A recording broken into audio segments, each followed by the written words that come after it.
What's good, everybody? It's your boy Eddie here and welcome back to the channel. And I am so sorry that I've been gone for about a month now. I've actually recently got engaged, and that has to do with a lot of wedding planning because it's going to be a quick turnover.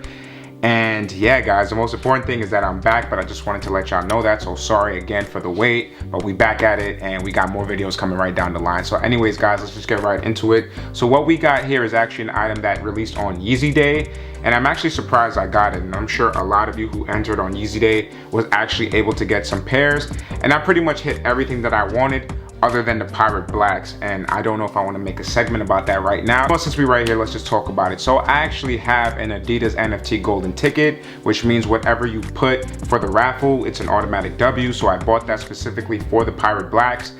And for some reason, of course with me this happens, I put the golden ticket in, but of course my bank approved all the other charges that I got on Yeezy Day, but specifically for the pirate blacks, it wanted to say, hey, did you make this purchase for $250? And I was just like, y'all cannot be serious right now. So I tried to talk to Adidas customer service, the NFT customer service, and it was basically like, we can't do anything about it, sorry. And I think that's pretty unfortunate just due to the fact that the golden ticket actually costs a lot of money since I didn't win it from the app itself, but that's a whole nother conversation, guys. So unfortunately, as of right now, there will be no review for the pirate blacks, but that may change. I may see if somebody I know may have hit a pair, or I might just go ahead and pay that resale just for y'all, just to get that content out there and that information that you guys asked for, such as the sizing and all that type of stuff.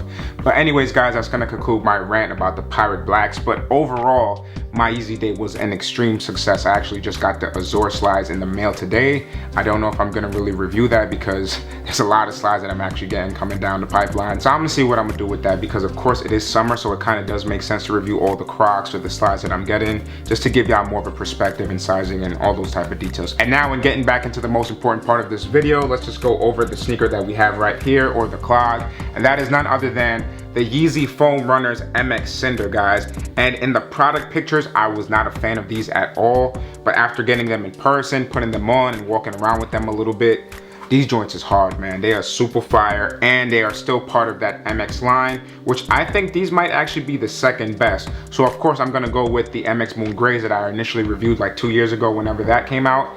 I still regret selling those, but I did sell them for a very high price. But these, man, I'm gonna have to say, out of the MX Foam Runner line, I think these are the second best, but of course the Moon Grays are gonna be number one. So definitely I'm gonna have to say that these are the second best from the Yeezy Foam Runner MX line, because I'm gonna differentiate the two, because of course we have our MX, which is the multicolored Yeezy Foam Runners, and then we have our standard Yeezy Foam Runners, such as the Vermilions, the Sands, the Ararats, the Clay Taupes, or whatever you call them, the Onyx, the Clay Reds, and definitely a lot of different colors that are just base. But with the MX, that's where we get the kind of multicolored dimensional thing going on. But of course, I'm gonna say it one more time that the MX Moon Grays are absolutely the best, and I definitely think I'm going to plan to rebuy them, because when I sold them, they were further high, and now the prices has kind of tanked down a little bit, which I think is the perfect time to buy them now. And with every standard foam runner, we have the standard box right here. We do have the sticker tag that says the size.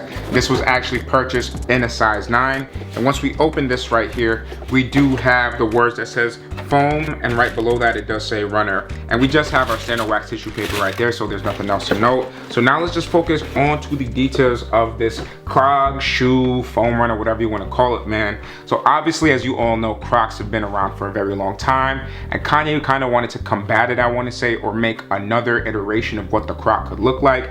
This is exactly why I love the Yeezy Foam Runner. Personally, for me, I definitely think the algae contents in it that it's mixed with is super fire, because it actually leads to a more sustainable environment. Something else that I want to note is the fact that on the regular standard foam runners, most of them that have the standard base color are actually made in the USA. But when we actually look at the MX colorway, such as the Moon Gray, the Cinders, and all the other ones that are in that MX colorway, they are actually made in China, just due to the fact that I guess we don't have the facilities or capabilities in the US yet to make these different type of colorways. Also, when it comes to the sizing of the shoe, guys, I recommend, if you have narrow feet and they're not fat feet or wide or anything like that, go true to size. Because I have worn some Yeezy Foam Runners true to size that they're basically perfect, but a little bit tighter than I would probably want. And I don't think that these foam runners actually stretch as much as you would like to. But personally for me, I would just go with full size up, just due to the fact that I personally have semi-wide feet, so I am in between narrow and wide, like perfectly in the middle. And that's why I would say that I prefer the size 9, because I do still get that sock-like feel,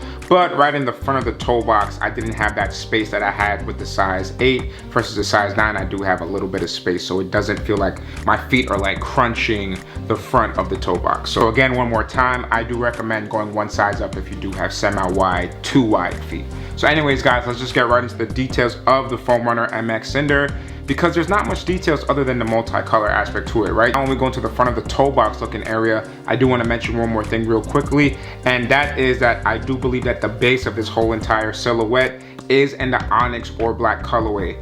And then when we go into the front of the toe box one more time, we can see that we do have these kind of blue colorways, a brown, a kind of clay gray, and those are pretty much the primary colors that are all over the sneaker. But what I do like about this shoe is the fact that the blue that's on the front really pops a lot, but the brown and gray clays really match with it, as opposed to some of the other MX colorways where the colorways were a bit too wacky in my opinion. But definitely I think that the product photos do not give this as much justice as it does in hand, and they are super fire, man. Literally no complaints. Then when we move on to the lateral side of the shoe, you can see that we have these 3 holes right here, and to me this is definitely reminiscent of the Yeezy Boost 700 design, because we do have those 3 open bubbles right here. That is very similar to the orange bubbles that are on the Wave Runner colorway. Then when we go into the back heel area now, you can see that it's primarily made out of the gray clay, brown, and black colorways right there, which is pretty nice. Then when we go into the medial side, the same thing pretty much follows suit as the lateral side. It does have a little bit less of the gray clay colorways, but we do have more of the black and browns and blue. And I have to say this kind of baby blue or Carolina blue colorway that they use on this shoe looks really nice. I have to be really honest here. Then when we go onto the right shoe, this is my favorite pair out of the 2. But of course the colorway is going to vary on each shoe, because remember, they are literally dipping it into a dye, and depending on how they dip it, the angle that they dip it in, all these different type of variables that are included with dipping the shoe, the paint is going to look a little bit different. But I do love the way that it was actually dipped on this side of the shoe, because we have way more blue, and as I mentioned several times on this channel, blue is my favorite color. Right on the front of that toe box area, we do have a lot of that Carolina blue color, definitely way more than the left side of the shoe, because when you actually bring back the left side of the shoe, you can see that it's more of that kind of black honest colorway as opposed to all of this blue right here, which again, my favorite color, and I totally love it. So then when we go into the lateral side, the same thing pretty much follows suit. We do have more of that clay gray, brown, and onyx colorways. Then when we go onto the back heel area now, I do have to say that the colorways are similar, but I do believe that this has way more black or onyx striations as opposed to the left side of the shoe, which is actually true. So there is more black on this side of the shoe. And one more thing to note, which I think this does take inspiration from the Yeezy Boost 700s,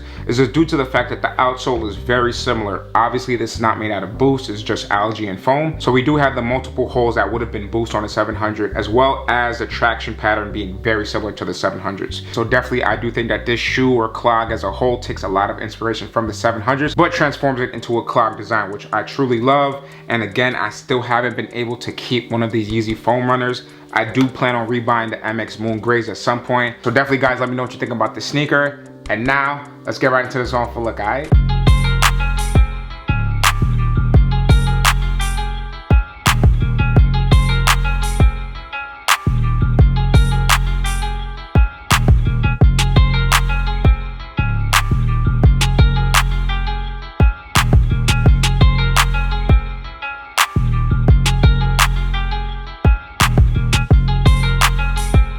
Alright guys, so that's pretty much going to conclude the review as well as the on full look, and I hope you guys enjoyed this video as much as I did making it for y'all. Again, sorry for the wait, sorry for the delay. I've been doing a lot of grown adult things, trying to take care of all that wedding planning and stuff, so please forgive me for being gone for too long. So again, I just want to know what you guys think about this sneaker in the comment section down below. Do you like this colorway? Do you think it's one of the weaker foam runner colorways as a whole? Do you think it's one of the worst MX colorways or the best MX colorways?